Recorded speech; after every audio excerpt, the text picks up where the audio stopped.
पहला अध्याय मेधा ऋषि का राजा सूरत और समाधि वैश्य को देवी भगवती की महिमा बताते हुए मधु कैटक वर्ग का प्रसंग सुनाना।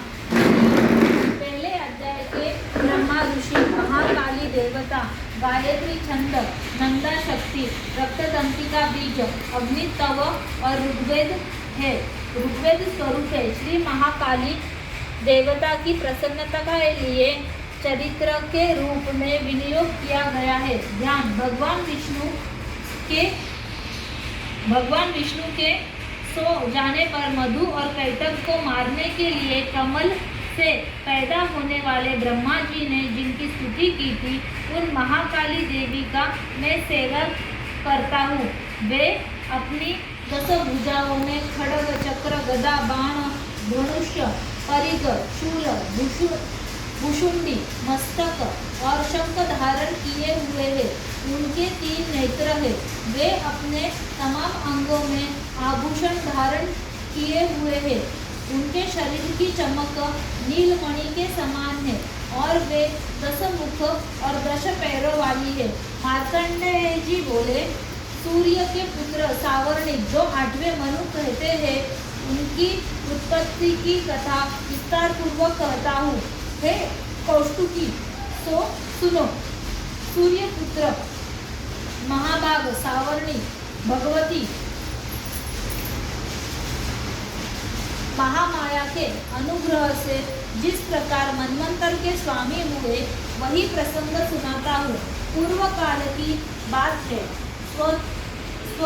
स्वरोचिष मनवंतर में सूरत नाम के एक राजा थे, जो चैत्र वंश में उत्पन्न हुए थे। समस्त भूमंडल पर उनका अधिकार था। वे प्रजा का अपने और पुत्रों की भांति धर्म पूर्वक पालन करते थे।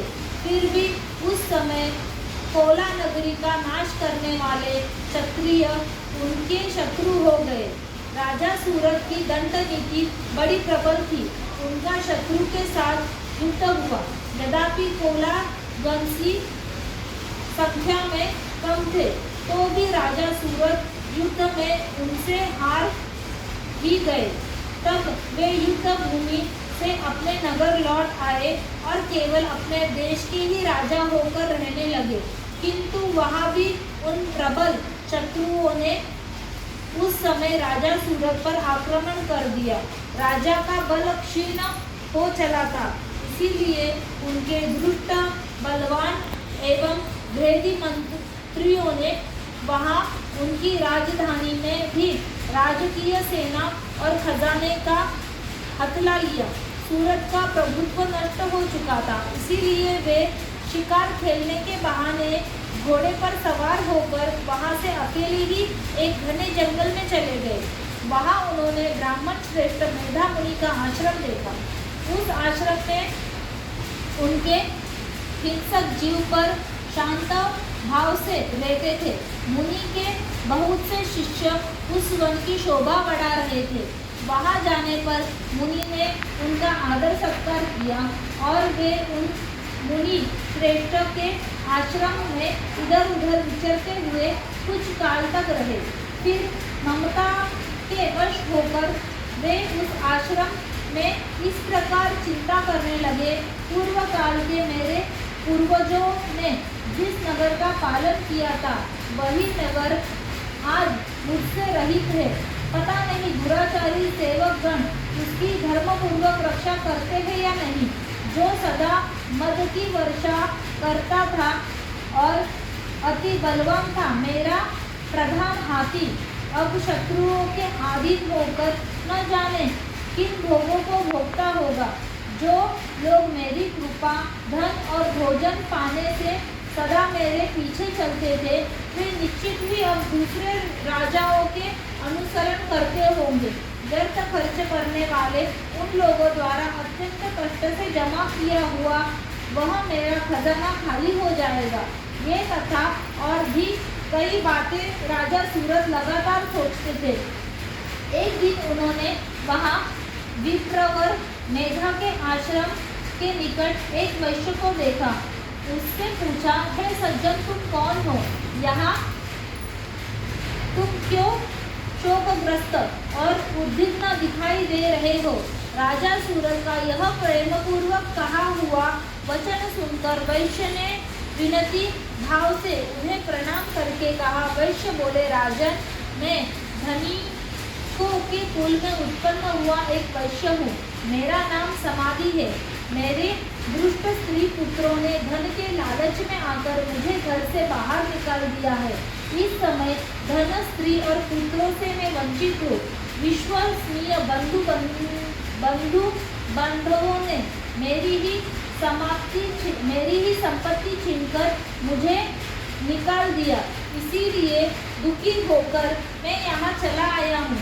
यहाँ रहकर मैं इस बात को नहीं जानता कि मेरे पुत्रों की, स्त्री और आत्मियों की कुशल है या नहीं। इस समय घर में वे कुशल से है या अथवा अकुशल से है।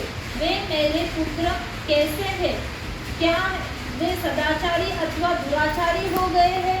राजा ने पूछा, जिन लोभी स्त्री पुत्रों आदि के धन के कारण तुम्हें घर से निकाल दिया, उनके प्रति तुम्हारे चिंता में इतना प्यार क्यों है? चित्त में इतना प्यार क्यों है? वैश्य बोला, आप मेरे विषय में जो बातें कहते हो वह सच है, किंतु क्या करूं? मेरा मन निष्ठुरता धारण नहीं कर सकता है। जिन्होंने धन के लोभ में पड़कर पिता और प्रति श्रद्धा, पति के प्रति प्रेम और स्वजन के प्रति अनुराग को तिलांजलि दे मुझे घर से निकाल दिया है, उन्हीं के प्रति मेरा हृदय में इतनी अनुरक्ति है। हे महामते, गुणहीन बुद्धि बंधुओं के प्रति जो मेरा चित्त इस प्रकार प्रेम मग्न हो रहा है, यह क्यों? इस बात को मैं जानकर भी नहीं जान पाता।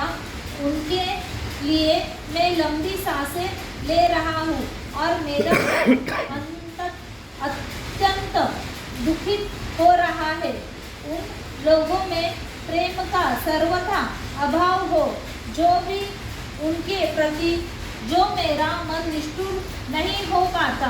इसीलिए क्या करूं? मार्कंडेय जी बोले, हे ब्राह्मण, तदनंतर राजाओं में श्रेष्ठ सूरत और वह समाधि नामक वैश्य दोनों साथ साथ मुनि की सेवा में उपस्थित हुए और उनके साथ यथायोग्य न्यायानुकूल विनय पूर्वक बर्ताव करके बैठ गए। इसके बाद वैश्य और राजा ने कुछ वार्तालाप आरंभ किया। राजा ने कहा, भगवान, मैं आपसे एक बात पूछना चाहता हूँ, उसे कृपा करके बताए। मेरा चित्त अपने वश में नहीं है, इसीलिए यह बात मेरे मन को बहुत दुख दे रही है। मुनि श्रेष्ठ, जो राज्य मेरे हाथ से चला गया है, उसमें और उससे संपूर्ण विभागों में मेरी ममता ही रही है। यह जानते हुए कि अब मेरा नहीं है, अज्ञान की भांति मुझे उसके लिए दुख होता है। इसका क्या कारण है? इधर यह वैश्य भी घर से अपमानित होकर आया है। इसके पुत्र, स्त्री और नौकरों ने इसे छोड़ दिया है। आत्मीय जनों ने इसका परित्याग कर दिया है, तो भी इसके हृदय में उनके प्रति अत्यंत स्नेह है। इस प्रकार यह तथा मैं दोनों ही बहुत दुखी है। जिसके प्रत्यक्ष दोष देखा गया है, उस विषय के लिए भी हमारे मन में ममता के कारण आकर्षण पैदा हो रहा है। हे महाभाग, हम दोनों समझदार है, तो भी हमें जो मोह पैदा हुआ है, यह क्या है? विवेक शून्य पुरुष की भांति मुझसे और इसमें भी मूढ़ता स्पष्ट दिखाई देती है। ऋषि बोले, महाभाग, सब जीवों को विषय गोचर होने का ज्ञान है, और हे महाभाग, विषय भी सबके लिए अलग अलग है। कुछ पक्षी दिन में नहीं देखते तथा कुछ जीव ऐसे हैं जो दिन और रात्रि में बराबर देखते हैं। यह ठीक है, मनुष्य समझदार है, किंतु केवल वे ही ऐसा नहीं होते।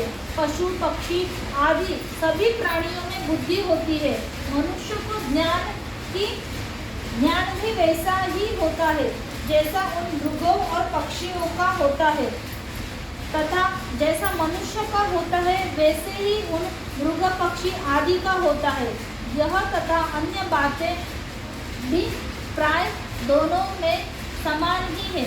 समझ होने पर भी इन पक्षियों को तो देखो, वे स्वयं भूखे और पीड़ित होते हुए भी मोहवश अपने बच्चों की चोंच में कितने चाव से अन्न के दाने डाल रहे हैं। पुरुष श्रेष्ठ का क्या तुम देखते नहीं कि ये मनुष्य समझदार होते हुए भी लोभवश अपने किए हुए उपकार का बदला पाने के लिए पुत्रों की कामना करते हैं। यद्यपि उन सब में समझ की कमी नहीं है, तथापि वे संसार की स्थित बनाए रखने वाली भगवती महामाया के प्रभाव द्वारा ममतामय भंवर से युक्त मोह में गहरे खड्डे में गिराए जाते हैं। इसीलिए इसमें आश्चर्य नहीं करना चाहिए जगदीश्वर भगवान विष्णु की योग निद्रा रूपी जो भगवती महामाया है, उन्हीं द्वारा यह जगत मोहित हो रहा है। हे भगवती महामाया देवी, ज्ञानियों के भी चित्त को बलपूर्वक खींचकर मोहग्रस्त कर देती है। वे ही इस सारे चराचर जगत की सृष्टि करती है तथा वे ही प्रसन्न होकर पर मनुष्य को मुक्ति के लिए वरदान देती है। वे ही परम विद्या, संसार बंधन और मोक्ष की कामना भूता सनातनी देवी तथा संपूर्ण ईश्वरी की भी आदिश्वरी है। राजा ने पूछा, भगवान जिन्हें आप महामाया कहते हैं, वे देवी कौन है? ब्राह्मण उनकी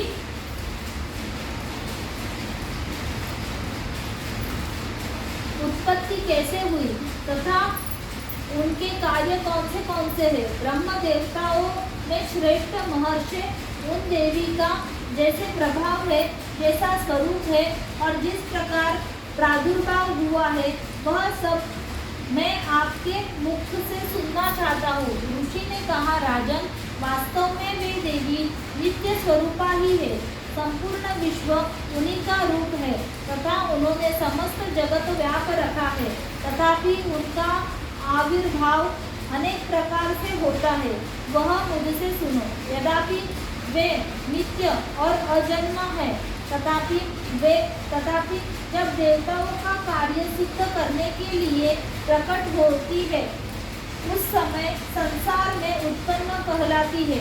कल्प के अंत में जब संपूर्ण जगत एक ही महासागर में डूबा रहता है और सबके प्रभु भगवान विष्णु शेषनाग की शैया बिछाकर योग निद्रा में लीन सो रहे थे, उस समय उनके कानों के मैल से दो राक्षस असुर उत्पन्न हुए जो मधु और कैटभ के नाम से प्रसिद्ध थे। वे दोनों ब्रह्मा जी का वध करने को उद्यत हो गए। भगवान विष्णु के नाभि कमल में विराजमान प्रजापति ब्रह्मा ने जब उन दोनों भयानक असुरों को अपने पास मारने के लिए आता और भगवान को सोता हुआ देखा, तो एकाग्र चित्त होकर उन्होंने भगवान विष्णु को जगाने के लिए नेत्रों में निवास करने वाली योग निद्रा की स्तुति आरंभ की, जो इस विश्व की स्वामिनी, जगत को धारण करने वाली, संसार का भरण पोषण और संहार करने वाली तथा तेज स्वरूप भगवान विष्णु की अनुपम शक्ति है। उन्हीं भगवती निद्रा देवी की भगवान ब्रह्मा स्तुति करने लगे। ब्रह्मा जी ने कहा, देवी, तुम्ही स्वाहा, तुम्ही स्वदा और तुम्ही वशटकार हो। स्वर भी तुम्हारे ही स्वरूप है। तुम्ही प्राणदायिनी सुधा हो। नित्य अक्षर प्रणव में आकार उकार मकार इन तीनों मात्राओं के रूप में तुम ही स्थित हो तथा इन तीनों मात्राओं के अतिरिक्त जो बिंदु रूपा नित्य अर्ध मात्रा है, जिसका विशेष रूप से उच्चारण नहीं किया जा सकता, वह भी तुम्ही हो। इस तरह तुम ओ रूप हो देवी, तुम्ही संध्या, सावित्री तथा परम जननी हो।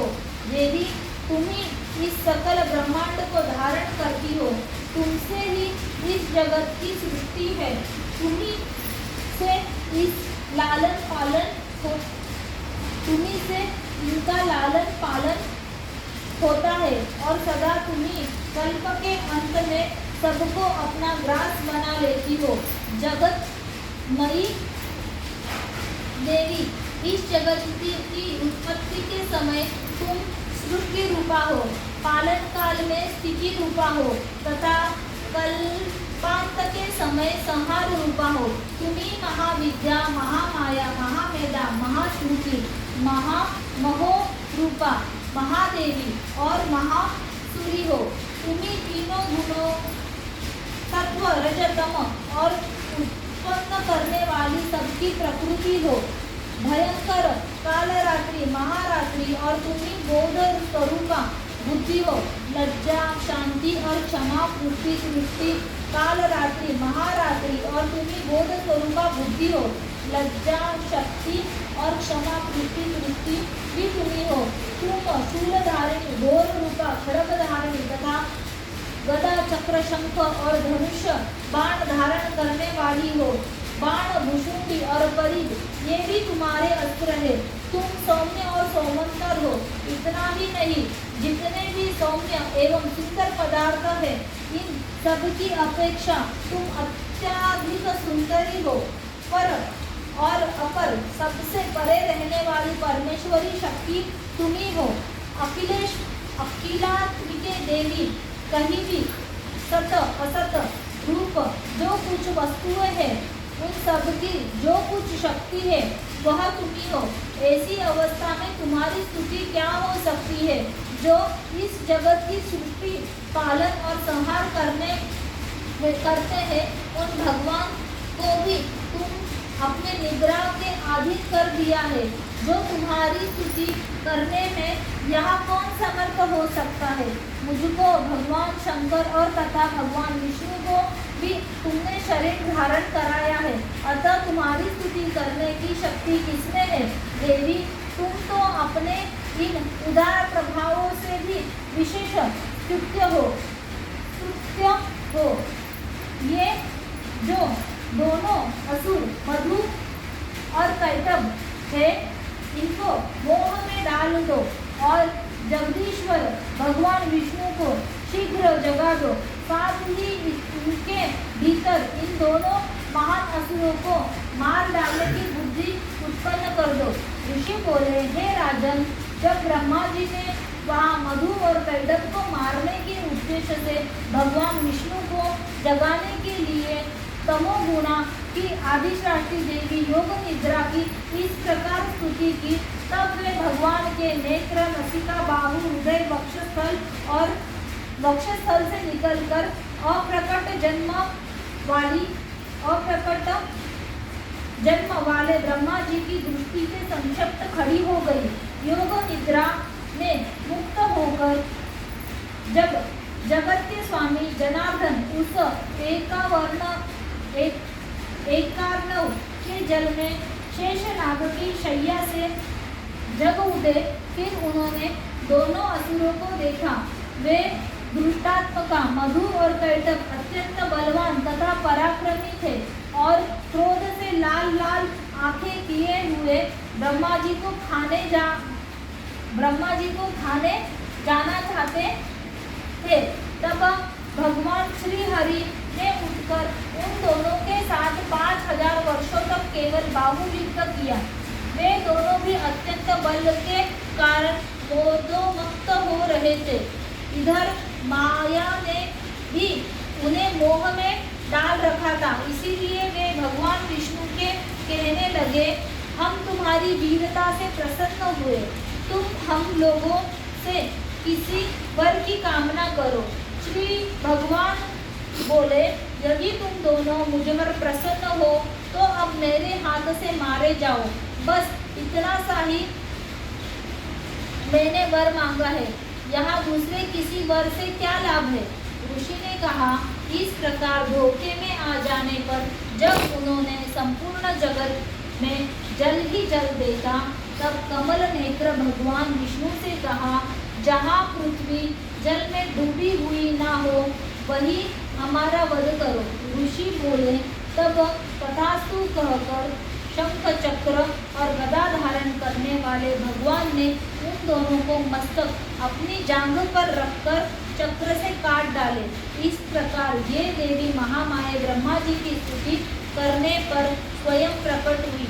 अब आगे तुमने उनके प्रभाव का वर्णन करता हूँ, सुनो। इस प्रकार मधु कैटभ नामक पहला अध्याय संपूर्ण हुआ।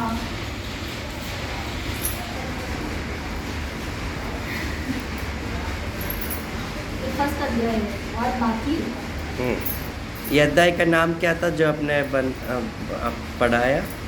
मधु कैटभ वध, पहला अध्याय।